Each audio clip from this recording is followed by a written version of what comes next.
For the opportunity. Yes, so today we're talking about defining yourself. Yes, ma'am. Yes, ma'am. The topic for the day is defining ourselves. And, we're speaking about identity in actual fact, and the topic of identity is multi-layered and it can be quite complex when you try to unpack it.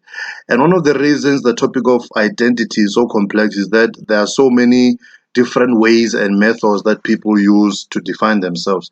And it's also quite important that we properly define ourselves and develop a secure sense of identity, because if we don't define ourselves, then we will allow society to define us.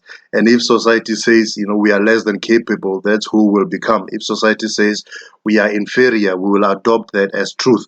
So it's important to have a solid and secure sense of identity. And I'd like us to discuss the different ways we define ourselves as people and figure out what's the best approach. Number one, defining who you are by what you have. Defining who you are by what you have. One speaker say that it's okay for possessions. It's okay for you to have possessions, but it's not okay for possessions to have you.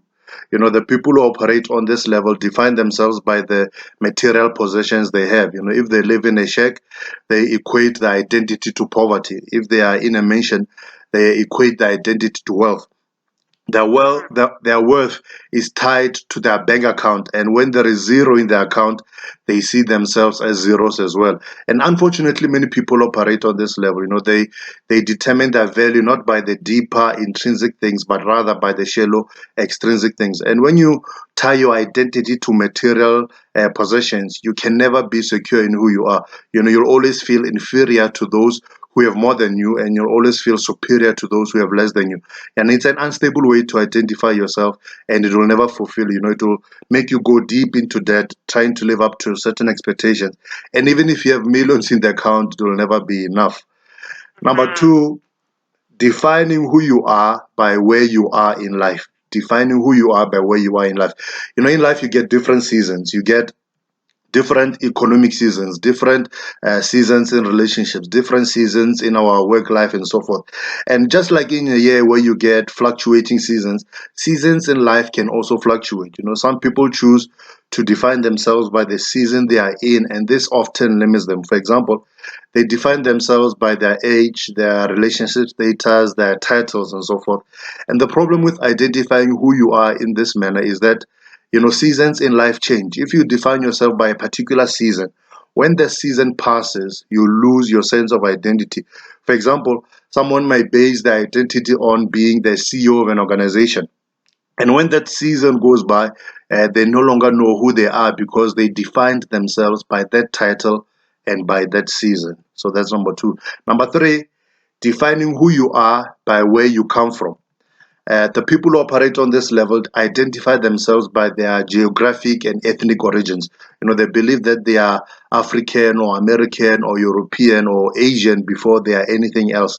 And this group of people also ranks their race, ethnicity, and lineage very high in relation to their identity. And I believe and I know that we should all be proud of where we come from.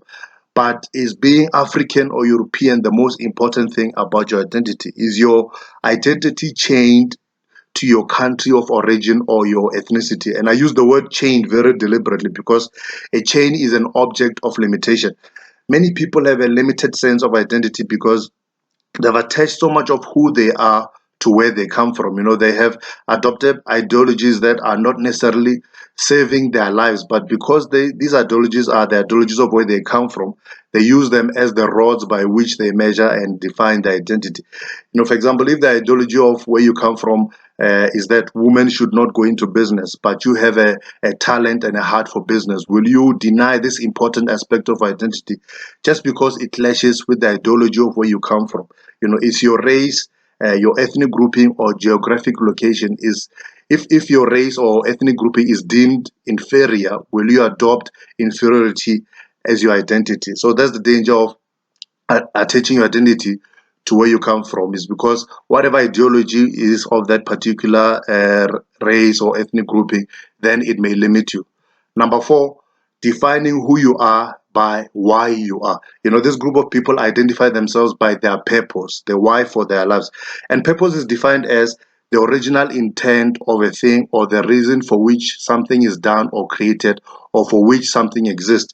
And this group of people have identified a reason for them being on this earth, and they esteem it above their emotions, above their possessions, above their seasons, and above their geographical origins or ethnic affiliations. When you are living in your purpose, you are unleashing and utilizing the potential given. You are exercising your passion and living the life you were created to live.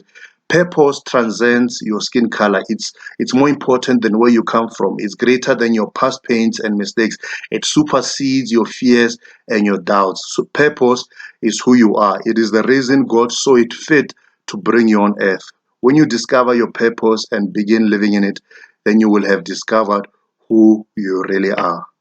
Defining Okay, ourselves. well, thank you so much, Confidence. Thank you very much for that message as well. I think it's a great message, especially for Monday, to go out there and just be able to live your life and live your purpose, as you say.